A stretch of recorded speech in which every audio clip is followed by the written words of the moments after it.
Give us some background to your businesses, and I've only listed 3 there, but are there other businesses that you're working on, that you're part of? There are other companies that I'm involved in. Like, tell us about them. Some that I've helped to start. There's one called Onyt, spelled O-N-Y-T, and that's, you heard of Klarna?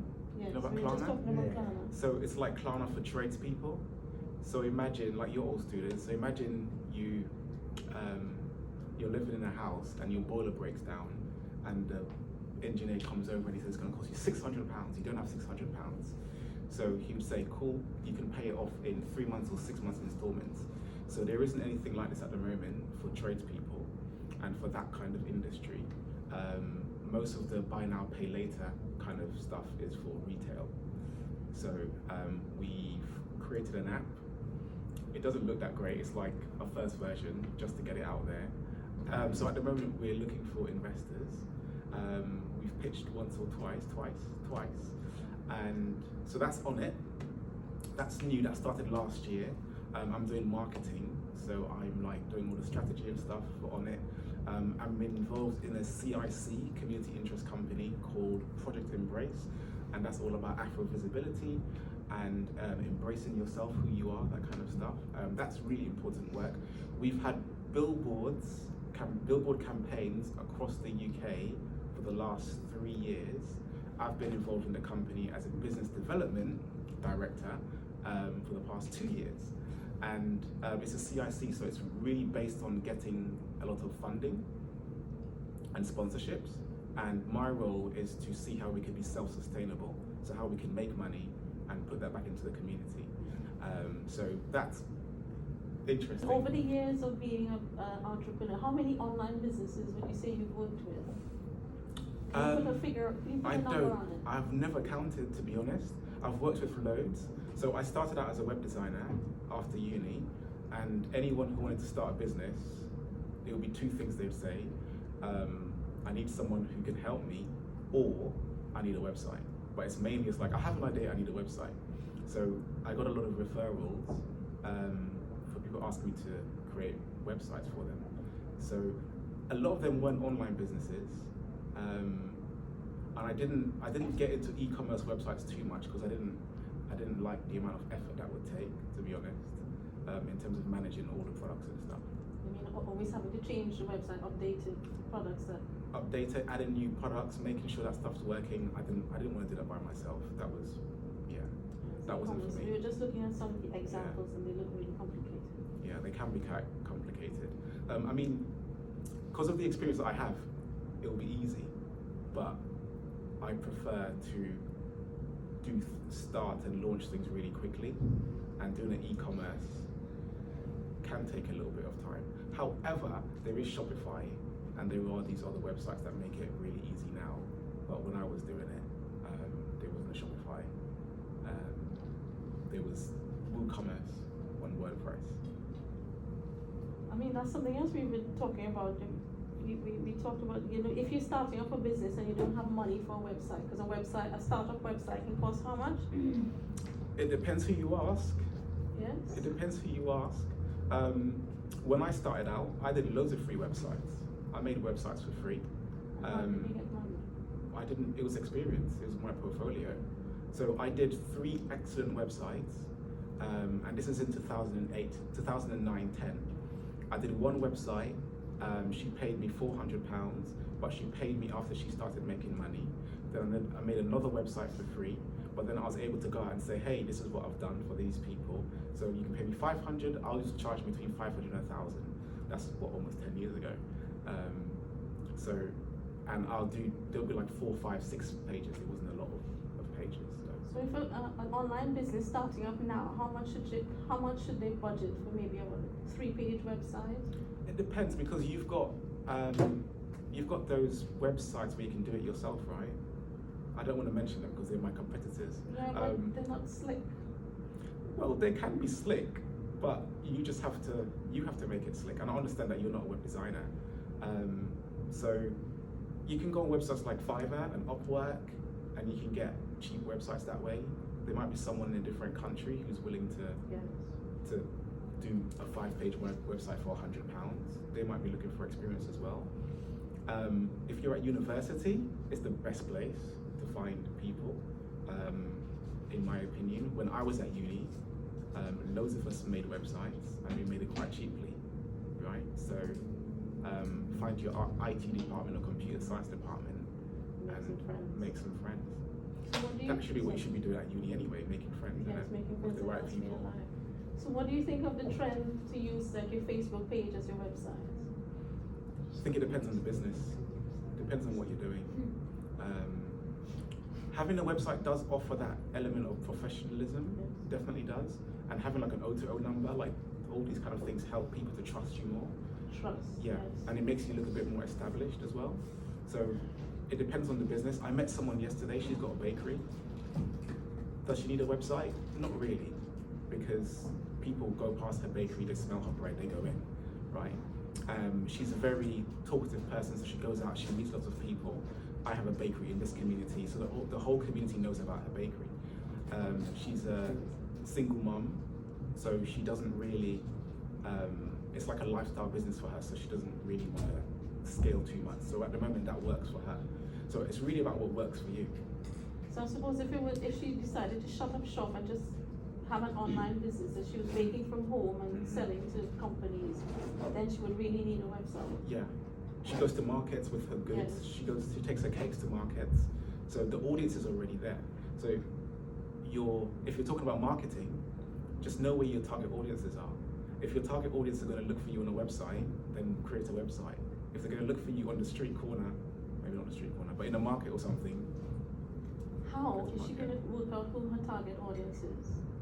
We've tried talking about this, but let me hear what, as you as somebody working in that field of, marketing and branding and trying to target the ideal audience. Do you do surveys? Do you do tests? Do you do one website and see if it works and then do another website and see if it works? How do you figure out what's happening? You can do market research. You can go on Google and see what people are searching. Because you can go on Google and you can see if people are searching for bakery in Brentford, like bakery near me. That's something you can find out from Google. And if the case is that there are no bakeries around here, but 1,000 people search for a bakery near me a month, then open a bakery, right? If you speak to people and you understand that they have a problem, so there's someone that I'm helping, right? And I'm saying this because he's wearing some nice clean trainers, right? So someone I'm helping to start a business, they clean shoes, they restore shoes, right? So they've walked through London and they've seen people with dirty shoes that may be like really costly, that could do with a bit of restoration. So they've started a business that helps people to restore their shoes. Yeah, but remember in the Victorian era, they had shoe shining people, so this is like the upgrade of the shoe shiners. Yeah. Right. Yes, that's true. But for trainers, they're not shining it. Right, for trainers need special care, especially if they cost a lot of money. Yeah, and if they're white. We leave school, as soon as this group leaves school and we're going to start up an online business, what is trending? What's good for an online business? And what do you think might work? I don't really like following trends because trends tend to have an end, right? So if you were to start an online business for fidget spinners, maybe some people are still buying them now, but that was a trend, wasn't it? But if you're starting a business, I would say find out what someone needs. Like, what's a need? You guys heard of Maslow's hierarchy of needs, right? So understanding where your client or your potential customer might live on that scale. Like if they're at the bottom end where they just need security and need to feel safe, then there are products and services that you can offer to those people that they have a high chance of buying because you're meeting their basic needs, right? So stuff like food, water, housing, clothes, like depending on where you are, you can probably never go out of business. Like bakeries, or some bakeries go out of business. But if you run your business well and you market it well enough, everything depends on marketing. You could market anything. If you're selling tables with socks on the feet and on the legs, you could market that and sell that. You just need Kim Kardashian to sit on top of the table and everybody wants to buy one. So it comes down so much to the marketing. But I'll say as well, I think in this country, so there's this phrase that goes, America sneezes and England catches a cold, or the rest of the world catches a cold or something, right? So sometimes if you look at what the Americans are doing, because they're very, very consumer based, sometimes trends start off in America and then they make their way over here like maybe a few months later, maybe a little bit faster now because of the internet. But if you're looking to start a business that's on trend, I would say just look to America, because they're very consumerist people, and see what's going on there and see if it can work, here. But if you're starting an online business, there's like drop shipping. You guys know about drop shipping and all these kind of things, which means that you don't actually have to hold any stock. I think the danger is if you're starting an online business and you have to hold loads of stock but you can't find anyone to sell it to, that's quite risky. But if you know there's a need for it, so for example, you spoke about trends. There's a energy crisis, right? And there's rumors that there might be some blackouts next year, right? So I should probably go and do this. But if you were to buy some generators, electrical generators, right? They would sell quite well here in the UK because there's a potential for blackouts. So for those people who are thinking, oh my goodness, you know, and they're like £2,000, and you can drop ship those as well, right? I see you two looking at each other. You know, get your money together. There's a company in the US that they sell generators for camping, and they had some battery operated ones, and they've sold out, and loads of people from the UK were buying from them as well. So if they've sold out, we can safely assume that when the Daily Mail puts out a story and says they're going to be blackouts, more people are going to be looking for generators. There's a chance you might have made a mistake in your career. I mean, what have you learned from making a mistake? Any mistakes, you know, as an online entrepreneur? Some of the mistakes, I would say you're the only one who's going to remember them. Okay. Sometimes. I mean, if it's a really bad mistake and you've messed someone about, then they'll remember it. But some little mistakes, you're the only one that's going to remember it. I'm just saying that to say that you're going to make a lot of mistakes when you start a business. And it's just about learning from them. And I think that's just normal. What would I say about learning from my mistakes? Have I learned from my mistakes? That's a very good assumption. I think it's just about to keep going. Do you know? Just to keep going. If you fail an exam, it doesn't mean that you should never take another exam. You know, if your business doesn't work, it doesn't mean that you shouldn't try something else. Or if there's one aspect of something that you've done hasn't worked, doesn't mean you should try. I think it's really about remembering your goals, what you're trying to achieve, and keep focused on that. Because if you focus on your mistakes, then you're sort of just living in the past, isn't it? Shall we ask Alex anything about business plans? Right here, business plans. What? That's good. What's your business? It's clothing. Clothing. Fashion. Okay. What kind of clothing? Just like general fashion. Okay. It's not like specific. So streetwear? I guess kind of, yeah. Okay. How's that going? It's decent, yeah. I mean, we plan to release in January. Nice. You think you should focus on specific type of clothes? You think that would help, or you think just leave it open and see where the market takes them? Sometimes that's what you have to do. I think a lot of times people start businesses and they think, I have an idea and I think this will be really, really good. Yeah. And I think it'll be good for people. And sometimes that's the case, but you really want to know what people want. You want to know what your customers want. So one thing that I used to do, well, I still do this, I help people to start businesses, right?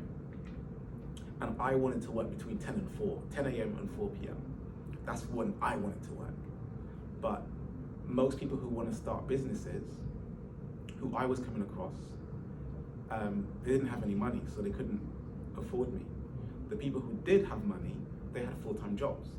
So they can't have a 2-hour conversation with me between 10 and 4, because they're at work. So I had to start doing all of my consulting either on the weekends or evenings, right? So I had to change everything up. It's all about their needs, isn't it? It's really about their needs. So if you find out your customers, if you have a variety of items and you find that they're gravitating to one type of item, just make more of those, because that's what they want. when I was at uni, I was the smartest I had ever been in my life, right? And a lot of people don't talk about this, but when you graduate, your IQ drops by like 20%. Really? Yeah, Wait, maybe is that more. like a fact? Apparently. You're going to say after that. So basically, you're in an environment where everyone has to be smart. You're all like trying to get the best grades. Everyone's like raising the level, right? So if you sit an exam and you get 90% and you get 80%, you get 70%, you get 60%, you're going to be thinking, she's got 90%, I need to up my game, right? And then you're going to be thinking, he's got 80%, he's coming for me. So you want to make sure you get the best, right? So that means that everyone's just like, you're smarter. Your brain is like at the optimal point, especially at your age, at the optimal point. And this is why sometimes you see people who go to Harvard and these other universities, they drop out because they're super, super smart. They're around really, really smart people. They start a business. Sorry, I'm not telling you to drop out. But you come to uni, you're around really smart people, you start a business, and then you're like, oh my goodness, like, this could work. I could make something work. But I think sometimes also people undervalue what they learn at uni. So as much as like you want to go into banking and you want to go into banking as well, you want to make some money. A lot of the things that you're learning, you could start utilizing now. You know, you could start, if your family's got business or there's someone down the street or something who needs, you could start utilizing these skills now. Or you guys doing spreadsheet stuff, like Excel? Yeah, we did those. Yeah? Man, I wish, because we did spreadsheet modeling and I was really good at it. I wish that I went and I looked for a spreadsheet modeling job after uni. Because they were paying a lot of money. Do they still pay a lot of money? Yes, but I don't remember any of this stuff. Do you know? And not that I would do it now anyway, but I thought it was boring. I didn't think it was really useful. But after uni, I could have come out of uni, gone to any business on the high street, maybe not any business, but some local business, and says, I can help your finance department be better. I can automate stuff for you, pay me to do it, right?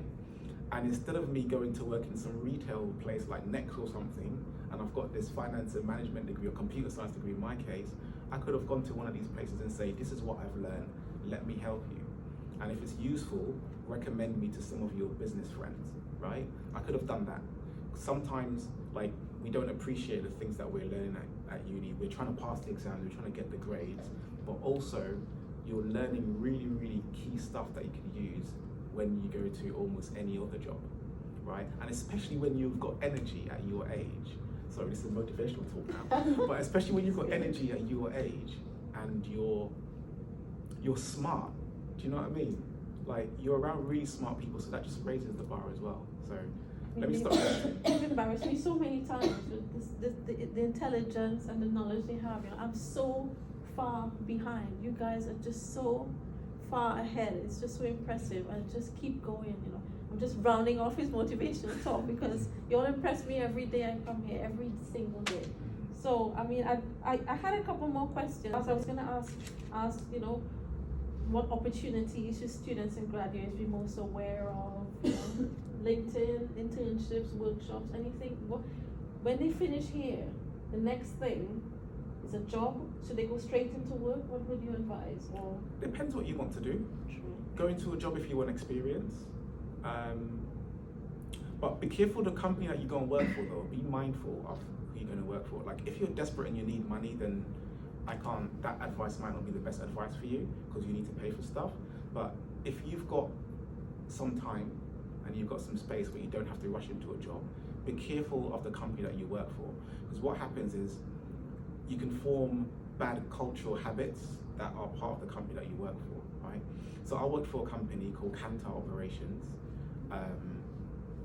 They were based in Ealing, and most of the senior managers in the company were female, right? And I'll tell you why that's a thing in a moment. So Cantor Operations, super organized, really, really organized. While I was there, I did some important work, but they had like a naming convention for all of the files. So the idea was, we're gonna make it really easy for anyone to come in and find information that they need in the folders, right? So I don't know what your laptop desktop looks like, but a lot of people's laptop desktops got like loads of files on it. It's just really, really messy, right? So in this company, it was like they wanted to have a really, really strong structure of how to find files and processes and all that kind of stuff. When I left that company and I started my own business, I was automatically doing this. It wasn't something that I learned, it was just a habit that I picked up from this company. I've met other people who don't have this habit. So when they're looking for a file or they're looking for a document or something, it's hard for them to find it. But I can be on the phone and I can say, like one time, right, I was driving and I said, Mum, I need you to send me something. I need you to send it to a client for me. Log onto my computer, go to this file. I said, go to Socios, go to Media, go to Clients, find this, find that, and send that thing to me by email, and I'll get it on my phone, right? And she was able to find it. I don't know many people who can call up their mum and say to them, send me your file. It might take, you know what I mean? It might take a while, but that organization is really, really important, you know? So I think just be careful the company that you go and work for first, and try and understand the culture of that company before you go in there. Since you for like some employees, like how do you find the managing people and also holding on to staff? Do you know what? I was talking about this earlier today because we let our web designer go a few weeks ago. Nice person, but I think that finding staff. There's a book called No BS Management for Entrepreneurs. You've heard of it, right? By a guy called Dan Kennedy. If you Google Dan Kennedy and like read all of his books and stuff, not all of them, but some of them, he's like an amazing marketer. But he talks about how you manage employees and people working for you, and quite often some people that have jobs, they're just there for the money, right? They're just there for the money and they don't really care that much about the company, right? And you'll find some of those.